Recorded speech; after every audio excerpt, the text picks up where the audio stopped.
తండ్రి మీరు సహాయం చేయండి. మీరు ఆస్తులుగా పడగా మాట్లాడే దేవుడు నా ప్రభానికి వందనాలు. ఏ ధవల సింహాసనం ఎదురు చేసి నా ప్రభా నీ వాక్కుని పంపి మమ్మల్ని బాగు చేయమని ప్రార్థిస్తున్నాను. నా ప్రభా నీ వాక్కుని పంపి మమ్మల్ని బాగు చేయండి అయ్యా. మా తలంపులు బాగు చేయండి, మా ఆలోచనలు బాగు చేయండి నాయన. మా విధి విధానాన్ని నాయన యేసుని నామములో వాక్కుని పంపి మమ్మల్ని బాగు చేసినందుకు నీకు స్తోత్రాలు అయ్యా. తండ్రి దేవ స్థిరపరచబడాలని ఆలోచన ప్రభా నయాన్ని సన్నిధిలో ఉండాలని అయ్యా తండ్రి నీ ఉద్దేశం ఎవరిన ప్రభానికి వందాలు. తండ్రి మీరు సహాయం చేయండి. మనందరిలో కూడా ప్రభా మీరే మాట్లాడి నీ నామాలను మహిమ తెచ్చుకోమని యేసు నామమున ప్రార్థిస్తున్నాం తండ్రి. ఆమేన్. దేవునికి స్తోత్రం. హల్లెలూయా. ఎక్కడ చదువుకోవడం దేవుని కొరకు. Praise the Lord. హల్లెలూయా. అంతే త్వరగా కొన్ని మాటలు మనం ధ్యానించి ఆరాధన ముగించుకుందాం. పౌలు భక్తుడు తిమోతికి రాస్తూ 1 తిమోతి పత్రిక 4వ అధ్యాయం 1-2 వచ్చిన అయితే కడవరి దినములలో కొందరి అబద్ధికులు వేషధారణ వలన మోసపరుచు ఆత్మ అబద్ధికులు వేషధారణ మోసపుచ్చే ఆత్మ దెయ్యాల బాధ. దీనివల్ల మళ్ళీ చెప్తున్నా 1 తిమోతి పత్రిక కొత్త నిబంధనలు 191 పేజీ 1 తిమోతి పత్రిక 4వ అధ్యాయము 1-2 వచనాలు.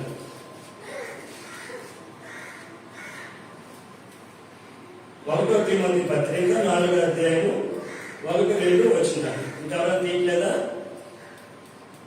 ఇక్కడ తిమోతికి సంఘం అప్పగించబడి సంఘం కట్టుకున్న తర్వాత ఏమేమి ఉండాలో ఏమేమి ఉండకూడదో ఏమేమి నేర్చుకోకూడదో భక్తిలో నేర్పుతూ అబద్ధికుల వేషధారణ అన్నాడు. వాళ్ళు అబద్ధాలు ఆడడానికి ఏం చేస్తారంటే అబద్ధం నేరుగా చెప్పేస్తే పర్వాలా, అబద్ధానికి ఒక వేషం వేస్తాం. అదొకటి. తర్వాత మోసపుచ్చే ఆత్మ, అబద్ధాలు ఆడడానికి వేషధారణతో కూడిన అబద్ధం. తర్వాత ఏమో మోసపుచ్చే ఆత్మ, దెయ్యం బోధించే బోధ. దీనివల్ల నష్టమేంటంటే విశ్వాసంలో భ్రష్టుడైపోతాడట ఎవడైనా, అది ఎటువాడైనా. అయితే కొంతమందిని పాత నిబంధనలో పౌలు దృష్టిలో పెట్టుకొని మీ తిమోతికి ఈ విషయాన్ని చెప్పాడు. చూద్దాం. 1 సమూయేలు గ్రంథము 28వ అధ్యాయం 8వ వచనం. 1 సమూయేలు గ్రంథం 1 సమూయేలు గ్రంథం 28వ అధ్యాయం 8వ వచనం. సౌలు ఏ వేషం ధరించుకున్నాడట? మారు వేషం. రాజు అంటే రాజు బయలుదేరితేనే ఒక వేషం వేసుకొని బయలుదేరుతాడు. అన్ని వేసుకొని కంకణాలు గీకణాలు అన్ని వేసుకొని బయలుదేరుతాడు. ఇంకా మారు వేషం అంట వేసుకొని వేరే బట్టలు తొడుక్కొని 2 మనుషులు ఎంట పెట్టుకొని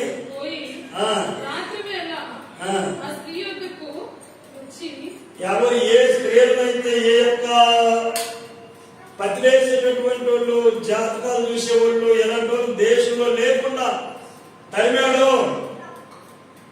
అలాంటి వాళ్ళందరినీ తిరిగి ఎత్తుకొని వెళ్ళాలంట.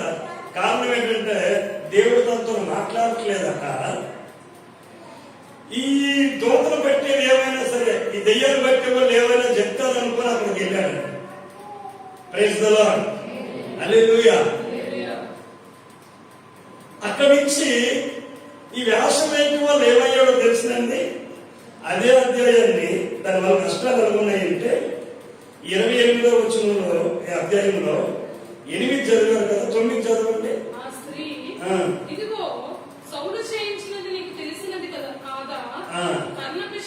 సౌలు కాదనుకుంటుంది. వ్యాస వేసుకుని వెళ్ళాడు. ఈయన వేషధారంలో ఉన్నాడు. సౌలు చేసింది నీకు తెలుసు కదా, నేను కనుక ఫలాని అని తెలిస్తే నన్ను చంపేస్తాను. 10వ వచనం. కర్ణపిశాచం గలవారిని చెల్లంగోల్ని దేశంలో ఉండకుండా తరిమేశాడు. నీవు నా ప్రాణం కొరకు ఉరియొగ్గి నువ్వు నా ప్రాణం మీద వచ్చినట్టు ఉన్నావు. నువ్వు నాకు మరణ నేల రప్పింతువు అని అతనితో అన్నాడు. 12వ వచనం.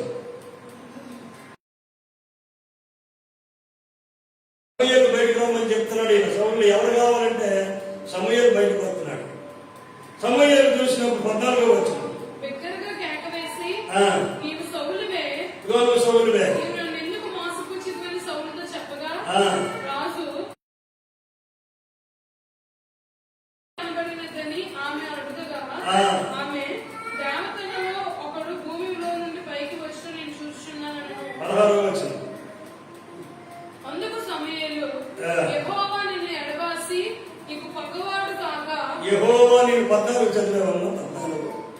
అందుకతడు ఏ రూపముగా ఉన్నాడని దాన్ని అడిగినందుకు అది దుప్పటి కప్పుకొని ముసలివాడు కాయ వస్తున్నాడని చెప్తుంది. అయితే ఈ సమూయేలు అర్థమైంది. 16వ వచనంలో సమూయేలు యెహోవా నిన్ను ఎడబాసి నీకు పగవాడు కాగా. యెహోవా నిన్ను విడిచిపెట్టేసి నా వైపు చూడండి. అందులో నిన్ను విడిచిపెట్టేసి పగవాడు కాగా. నీకు పగోడైపోయాడు. దేవుడు ఎవరికైనా పగోడైతే అంత దరిద్రమో తెలుసా?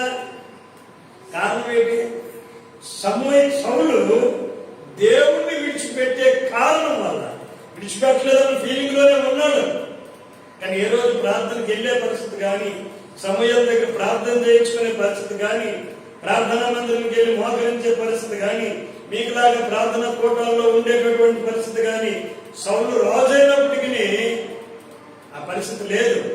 అందుకని దేవుడు ఏమయ్యాడంటే, నన్ను ఆరాధించడమే నీకు అంత కష్టమైనప్పుడు నీకు నేను ఇవ్వాల్సింది ఎందుకు ఇవ్వాలా అంటే సంగమా, నన్ను ఆరాధించడానికి రావడానికి నీకు అంత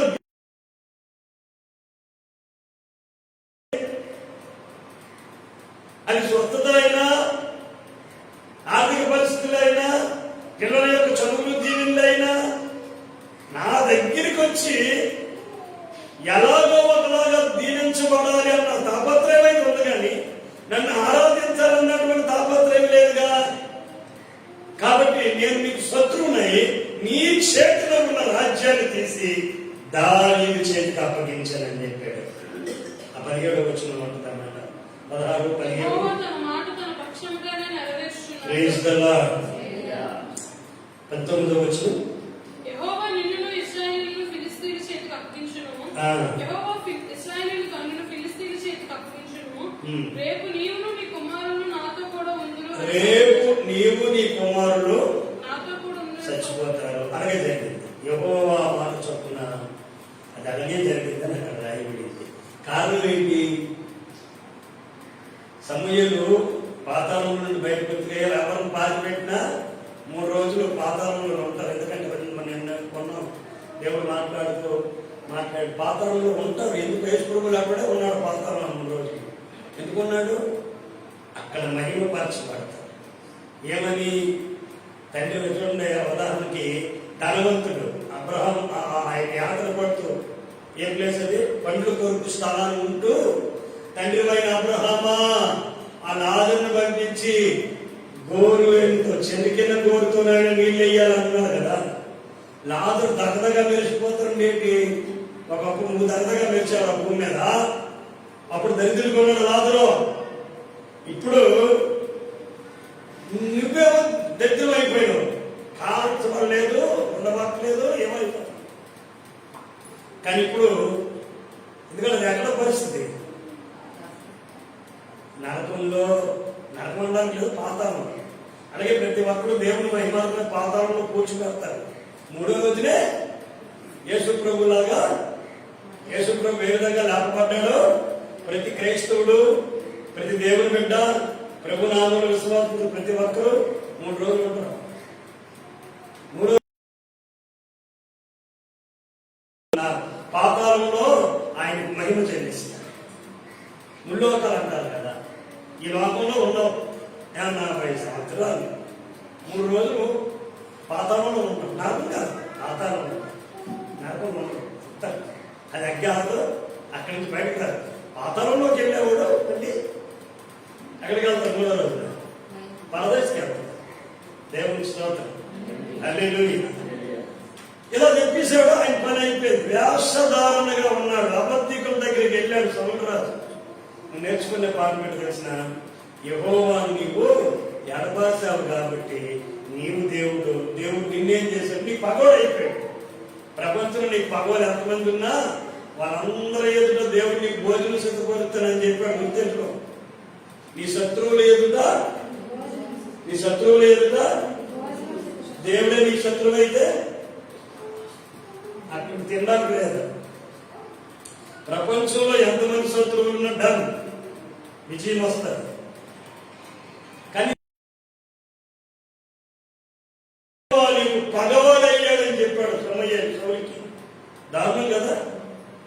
మన కొరకు రక్తం కాచి, మన కొరకు మరణించి, మన కొరకు తిరిగి లేచిన ఆ యేసు ప్రభు మనకు శత్రువు అయితే ఎందుకు అవుతాడు?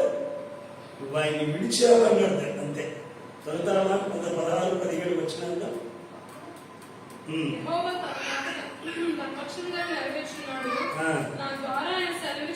నీ చేతిలో నుండి రాజ్యాన్ని మీద వచ్చిన చదువుకున్నాం కదా.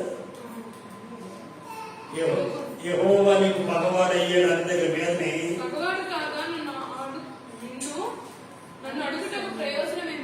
ఆ మీద ఆ వచనంలోనే నన్ను పైకి రమ్మని నేను ఎందుకు తొందర పెట్టుకుని సౌలు అడుగుతా. సౌలు నేను బహుశ్రమలో ఉన్నాను. ఫిలిష్తీయులు నా మీద యుద్ధంలోకి రాగా దేవుడు నన్ను ఎడబాసి దేవుడు నన్ను ఎడబాసాడు. అర్థమైపోయిందా? ప్రవక్తల ద్వారా స్వప్నముల ద్వారా అతను ఏమి మాట్లాడట్లేదు. కాబట్టి చేయవలసిన దాన్ని నాకు తెలియచెప్పుటకై నేను పిలిచి అప్పుడు సమూయేలు ఏమన్నాడు? వినండి జాగ్రత్త. ఏం రాసుకోండి బైబిల్లో? ఎట్టి పరిస్థితుల్లో నా జీవితంలో దేవుడు నాకు ఎప్పుడు పగవాడు కాకూడదు అని రాసుకోవాలంటాను. నానే చెప్పాను. నీ మైండ్లో ఏం గుర్తున్నదంటే ప్రపంచంలో ఎవడు నాకు పగోడైనా పర్వాలేదు, ఏ దేవుడిని అయితే నేను నమ్మాను ఆ దేవుడు నాకు పగోడు కాదు. నా విధానాలు ప్రపంచంలో నచ్చదు. ఎందుకంటే దేవుని విధానం లోకానికి తెలియదు కాబట్టి దేవుని విధానంలో వెళ్ళేవాడు లోకస్తులకు అర్థం కాదు, అర్థం అవ్వాలని సీన్ లేదు. పడిపోయినటువంటి వ్యక్తిని మాట్లాడాలని ఎంత అయ్యో పిల్లడు పడిపోయి కారణంలో అని తీసేసి కడిగి కొంచెం అల్లికి దగ్గర పెడితే ఆయమ్మంటదా ఏదైందిరా గారు డైరెక్టర్ గారు లేచి కాలంలో పడిపోయి నేను ఆడుకుంటుండగా అంటే వాళ్ళంతా మాట్లాడాలి కదా, సిగ్గుండదు వాళ్ళకే అంటే అమ్మ మాట్లాడాలి. అమ్మ మంచి చేసే విషయంలో మాకు సిగ్గుండదు. దేవుని బిడ్డ ఏం చెప్పిందట? మేము మంచి చేసే విషయంలో మాకు సిగ్గు రాదు, రెండో ఉండవమ్మా. చెడు చేయడం మేము సిగ్గుపడతాం, నచ్చపడతాం. కానీ ఎందుకంటే పిల్లల కింద పడిపోయిన నీకు నాకు ఉన్నటువంటి గొడవలేవో కారణం పెట్టుకుని సొంతం అని తెలియదు. అది మాట్లాడడం కాలంలో అది ఊపు రావడం. నీకు నాకు భగవంతుని చెప్పండి దీనా నిజమే, నీకు నాతో మాట్లాడదు, నేను నీతో మాట్లాడను, ఓకే. కానీ సిగ్గు నచ్చ లేని వ్యవహారం మేలు చేసే విషయంలో ఉండకూడదు. అర్థమైందండి? మనం క్షమించేది, క్షమించడానికి సిగ్గుతా పనిలే. అది మనతో మాట్లాడదు, నిజమే మాట్లాడేది. అదే దేవుడితో నీకు సహవాసం అర్థమవుతుంది. అది దేవుని బిడ్డల కనుక అని అర్థమవుతుంది. అదే ఒకడైతే ఇష్టమైతే పోయిపోయాయి అనేసి చూసి చూడబెట్టి వెళ్ళిపోతారు. అది మనస్సాక్షి అంతే. కానీ దేవుని బిడ్డ మనస్సాక్షి ఆ శత్రువు అయిపోయి దేవుడు చూసుకుంటేనే తీసేసి సాధారణంగా ఎవరికైనా ఆ మనస్సాక్షి ఉంటుంది కదా. అది ఎంత శత్రువు అయినా కాలేజీలో ఉండే అర్థం కదా. పోతే పోయిందంటే దరిద్రం కృష్ణాలు ఉండదా? అది శత్రువు అయినా విమోచన మాకు అర్థం కావట్లేదు. ఏదో ఉండదు కదా. ఏదో 70 సినిమా చూసుకుంటారా? ఇప్పుడు శత్రువు నీతో మాట్లాడినోడు, నీ ముఖం పడుతున్నాడు, ఆడు పిల్లడు తాపుడు పడిపోయి నెతికే కనబడిపోయి బలబాలు అర్థం కాలేదు. అన్నెందుకు ఏడేసిన బలగే అంటబెట్టే అది మా పిల్లడికి బలబా కార్యాలు అర్థం ఏం చేస్తాడు కదా.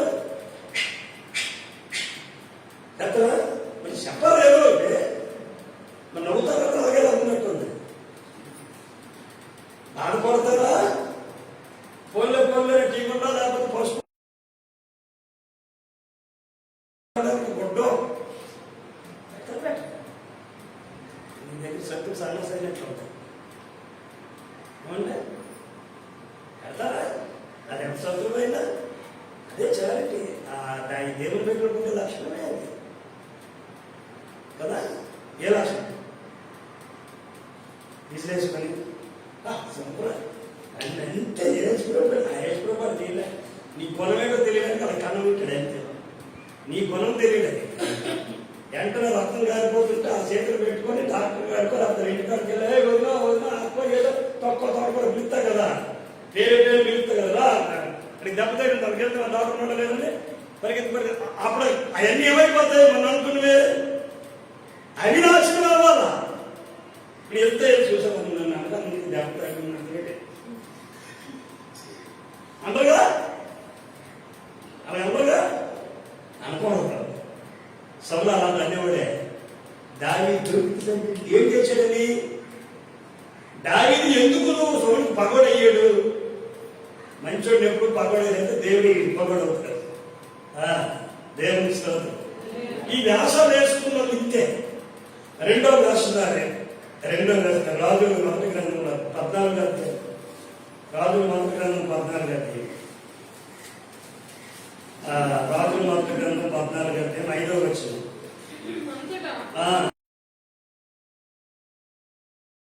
14 అధ్యాయం 5వ వచనం. అహియాతో యెరోబాము కుమారుడు చూడండి అక్కడ ఎన్ని వచ్చిన కదా 5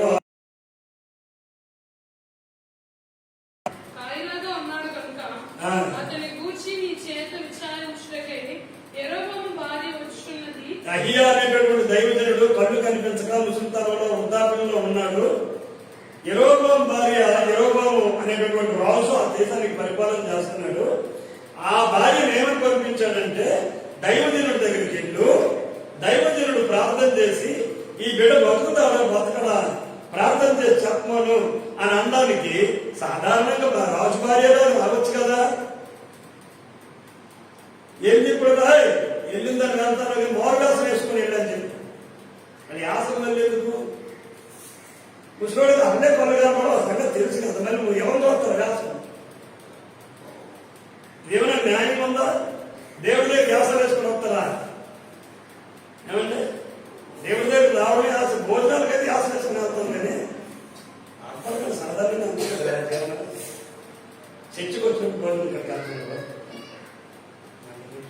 అన్ని వేసుకుని అలాంటి వదిన ఇవ్వని అడిగేసి పెద్ద మామూలుగా వెళ్ళకూడదు. కొన్ని రోజుల వరకు ముందు 2 నెక్లెస్లు అంటే వేసుకొని అవన్నీ వెళ్తాను. పెద్ద ఇంటికే పెళ్లికో భోజనంకో సమర్పణ స్వరూపం దేవుడికే వెళ్తాం. దేనికి వెళ్ళి అలాగే వెళ్తాం.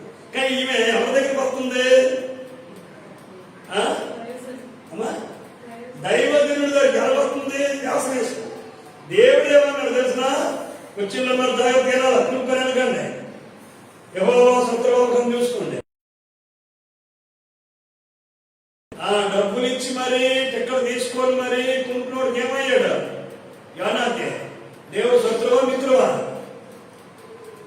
ఎప్పుడు మళ్ళీ మిత్రుడయ్యాడు సముద్రంలో భరత్ని. దేవుని స్తోత్రం. ఎదుగో దైవజనుడా యెరోబాము భార్య వస్తుంది. ఆమె మామూలుగా రాలా, మారు వ్యాసం వేసుకుని వస్తుంది. ఏం కదా అలాగే ఎందుకు వస్తుందో చూడు. అర్థమైపోయిందా ఎందుకు వస్తున్నట్టు? వచ్చేమన్నా చూడు తర్వాత వచ్చిన అంటే ఏ రకంగా వచ్చి ఉంటుంది? అలా వచ్చిందా? ఆయనకి ఇలా తిరుగుబాటు ఉంటున్నారు.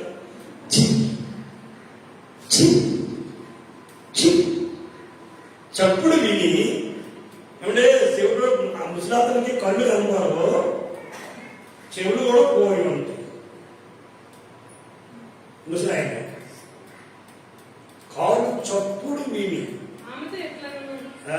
యెరోబాము భార్య హలో మిసెస్ యెరోబాము ఎవరు తప్పుకోరు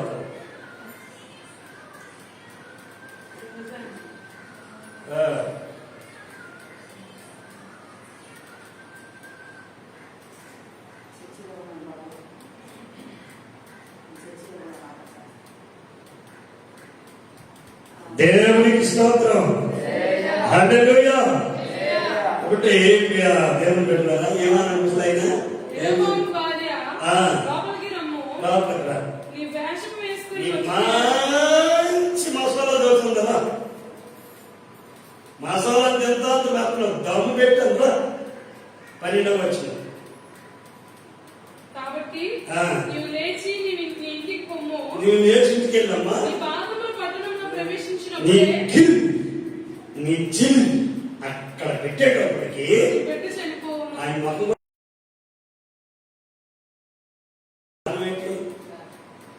ఆసుపత్రికి వెళ్ళి వాళ్ళు ఎలా వెళ్తారన్నా, దేనందరూ బాధలు, పౌడర్లు, సిమెంట్లు, గొలుసు, ఇది ఎక్కడ పెట్టుకోండి. ఆ బీపీకి స్నాప్డానికి తలకాయమంటే తలసోదాలకు కావాలంటే తలపెట్టుకుందామంటే ఇవన్నీ అడ్డాలి. మరి ఇంకే దేవుని స్తోత్రం. ట్రీట్మెంట్ చేసే వాళ్ళకి గోరు ఉండకూడదు, గాజులు ఇక్కడ ఉండకూడదని చెప్తారు ఆసుపత్రుల్లో. అవునా? ఎందుకంటే సమర్పణ కాదు, ఇన్ఫెక్షన్ చేరుతుంది నాకు.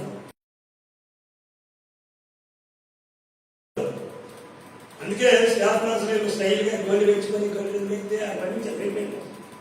సత్తులోకి వెళ్ళిపోవాల్సింది, హాస్పిటల్కి వెళ్ళిపోతున్నాను మెడికల్ వాళ్ళు. మనం దేవుడి దగ్గరికి వచ్చిన వల్ల నువ్వు ఇక్కడ జిల్జిల్లాడించావు, ఈ జిల్జిల్లు ఇంటికి లెక్క పెట్టు. నువ్వు వేసుకునే యాసాన్ని బట్టే నీ కొడుకు వస్తుంది.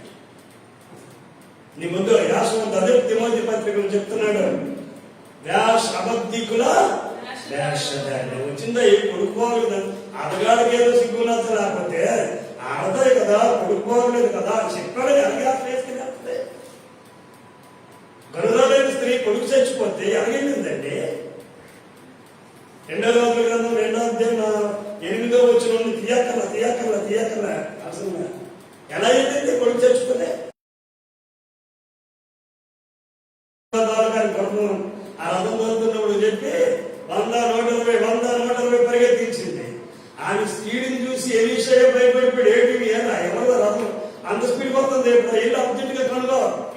గేహాజీ వచ్చి అమ్మగారండి వందనాలండి, బాగున్నారా, దయచేయండి అక్కడ చెప్పాలి ముందా అక్కడ ఉన్నాడు. ఏంటంటే ఆయనతో మాట్లాడుతుంది. ఆయన ఏమంటాడు, గేహాజీ ఈ యొక్క ఏంటి నా కక్కం కాదు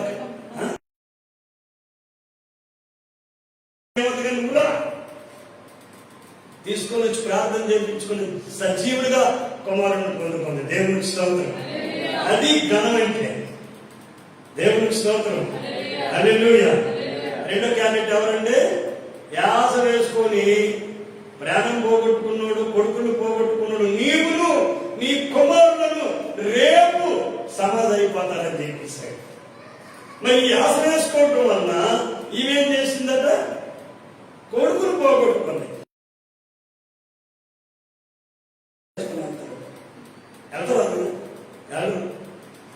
దేవునికి స్తోత్రం. హల్లెలూయా. 3వ వక్త చెప్పి ముగిస్తా. ఒక సందర్భంలో 1వ రాజులు 22 వచనం చదువుతాం. 1వ రాజులు 22:30 వచనం. ఇశ్రాయేలు రాజు నా మారువేషము వేసుకొని యుద్ధంలో ప్రవేశించెదను. మారువేషం వేసుకొని యుద్ధంలో ఆయన అన్నమాట. యెహోషాపాతు రాజు యుద్ధానికి వచ్చాడు. జాగ్రత్త గమనించండి. తనతో పాటు సహాయం చేయడానికి అహాబు రాజు ఇద్దరు కలిసి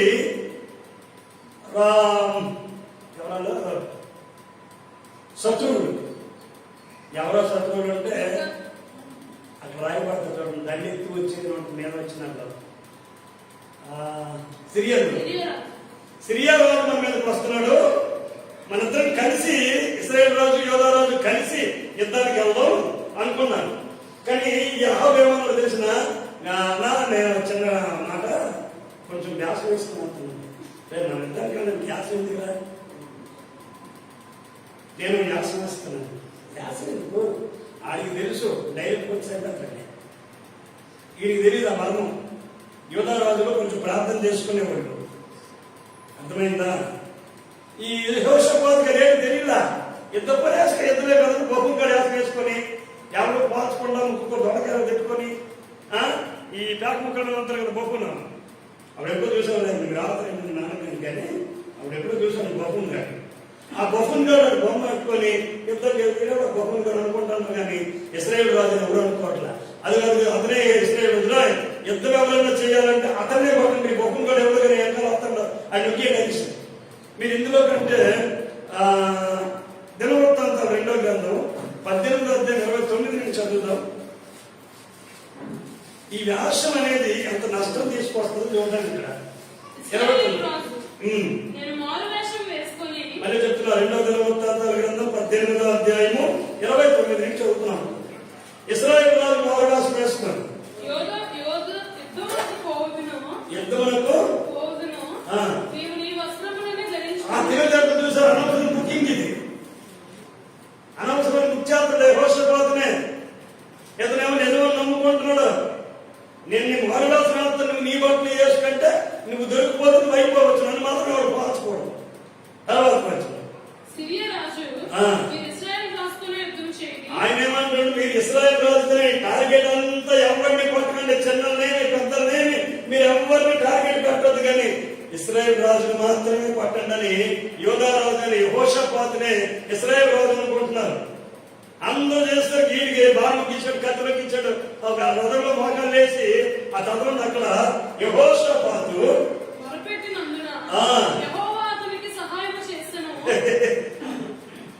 యెహోవా ఏం చేశాడంటే, నువ్వు ఎందుకు అనవసరమైన అతని యాసగోళం కలిసి తిరగడం ఎందుకు, లోకంతో కలిసి లోకస్తులతో కలిసి ప్రార్థనలు మానేసి తిరిగితే గుర్తు తెచ్చుకోవాలి.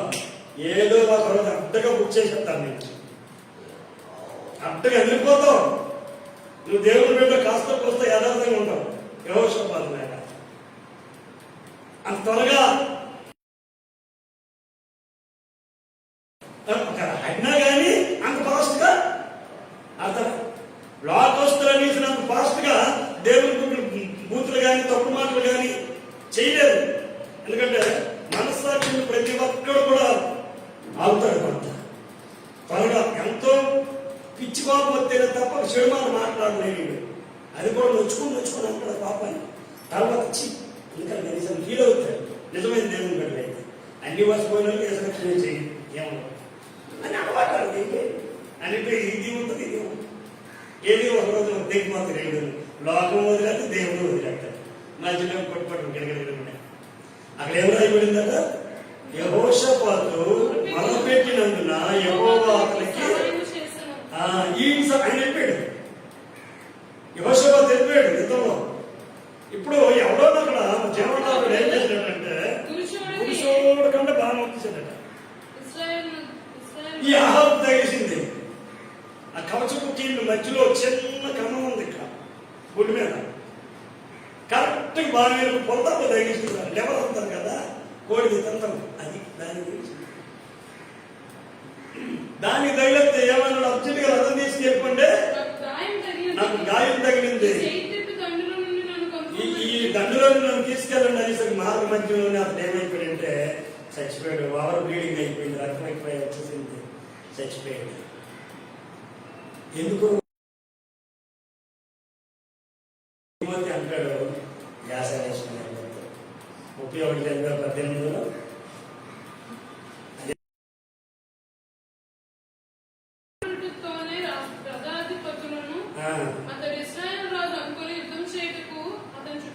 మళ్ళీ ఎప్పుడైనా వస్తారా ఈ సాయం చేయడానికి?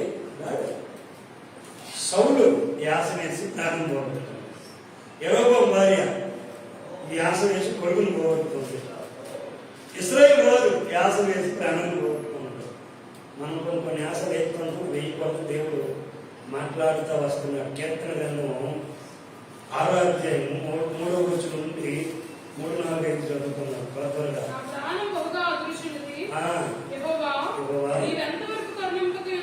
ఎంతకాలం కరుణించుకున్నావు?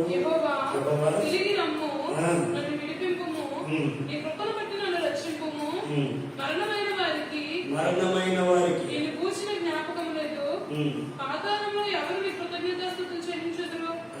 నేను 3 దృష్టిలు అలసి ఉన్నాను. 26 కీర్తన 26 3వ వచనం నుంచి కీర్తన 26:3. నీ కృప నా కన్నుల ఎదుట నుంచుకొని ఏం ఉంచుకోవాలి దేవుని బిడ్డలో? దేవుని కృపను కన్నుల ఎదుట ఏ పంచే ప్రభ నీ కృప. ఒకటే మాట, ప్రభ నీ కృప. ఈ చదువు నేను చదవలేను, ఇది నీ కృప. ఈ వ్యవసాయం నా వల్ల కాదు, వ్యాపారం నా వల్ల కాదు, కేవలం నీ కృప. ఇంటి భవిష్యత్తు నడిపించాలని నా వల్ల కాదు. ఇంటి యజమాని కావచ్చు, ఇంటి యజమానులు కావచ్చు, నాకు సహకరించిన విషయంలో నీ కృప. అదే కాదండి, మాటల్లో ప్రార్థనలో కూడా అనుక్షణం దేవుని కృప ఏమంచుకుంటున్నానంటే నీ కృపను నా కళ్ళల్లోనే ఉంచుకుంటున్నాను. తర్వాత నీ సత్యాన్ని ఫాలో అవుతున్నాను, నీ వాక్యాన్ని ఫాలో అవుతున్నా. వాక్యమే సత్యం. నీ సత్యాన్ని నేను చేస్తున్నాను, నడుస్తున్నా. తర్వాత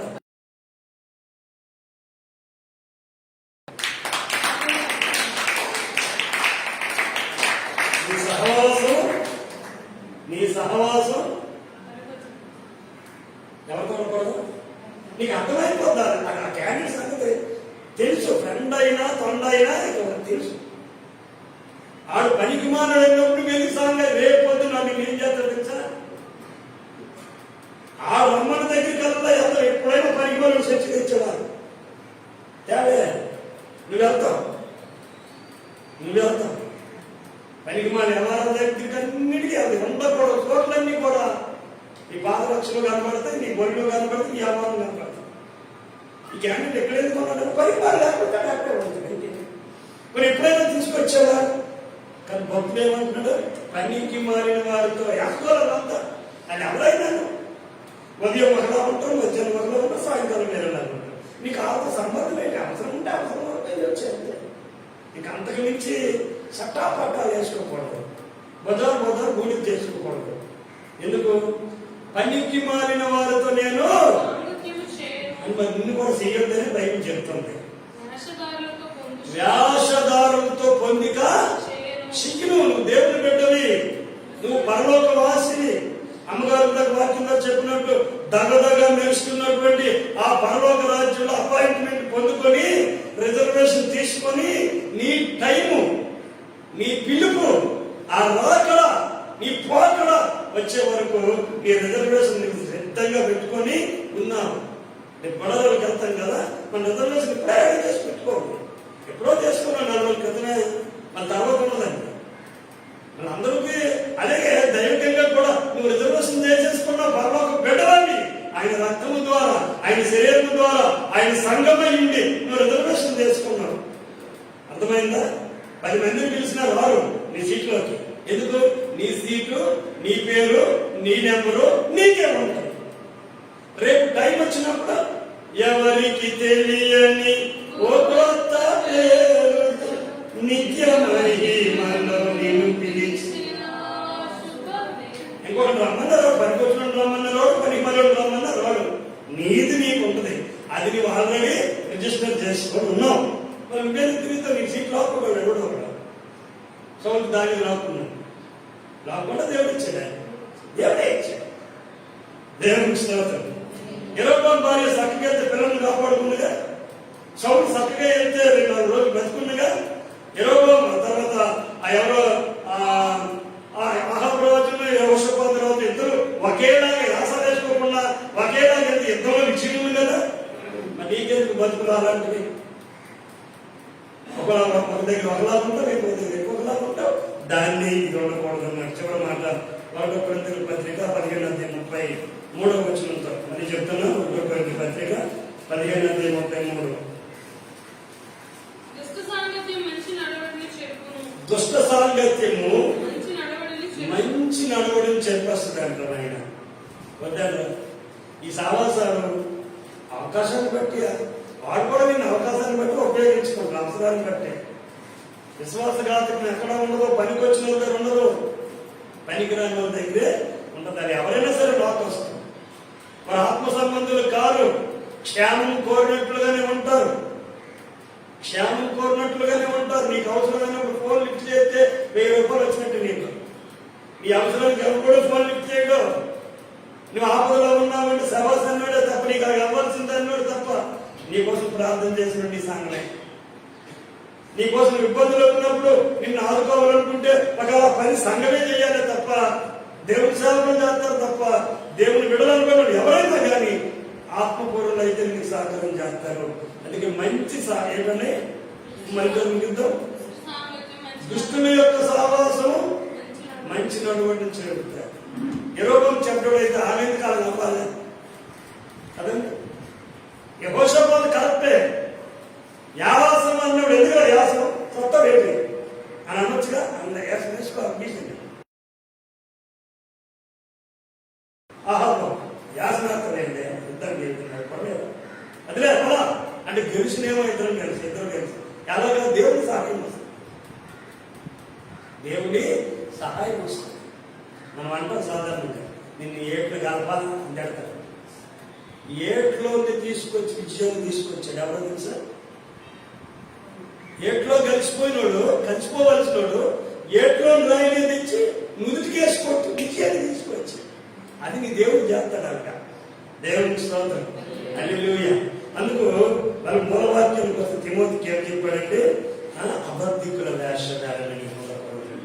ఇదిగో యెరొబెయాము వారే కావచ్చు, సౌలు కావచ్చు, అహాబు రాజు కావచ్చు, అనవసరంగా దొరికినటువంటి యెహోషాపాతు కావచ్చు, చచ్చిపోయిన ప్రార్థన చేయకపోతే ఆ ఆపద కాలంలో నాయనో తండ్రిలో కనికరించి నాయనో ఇది నా చుట్టూ ఈ అందుకే యాసం వేశాడు బాబోయ్ అని గోడవాళ్ళు పెట్టించాడు యెహోషాపాతు. ఈ యాసం ఎందుకు వేసినప్పుడు అర్థమైంది అయితే ఓ రే నువ్వు యాసం ఎందుకు వేసావా, నిన్ను చేయట్లేదు ఇట్లా నా చుట్టూ కలుగుతాడు బాధ పెట్టుకుని రోద పెట్టుకుని ఇలాందులో ఓహో నువ్వు యాసగాడుగా. అప్పుడు అర్థమైంది. అప్పుడు ఏం చేశాడు, అన్ని దిగులు వడిసేసి మోటార్లు వేసి ఎవరో యెహోషాపాతు తండ్రి నాయన నేను అనవసరం బుక్ అయిపోతాడు ఈడు మంచోడు నన్ను తగ్గించుకున్నాడు. అప్పుడు దేవుడు తగ్గించి ఈ ఎవరో చిన్న గొంట వదిలినట్టు ఎవరో ఒకటి బాగా వదిలితే అడిగైపోయింది. యాసం వేసిన దేవుడు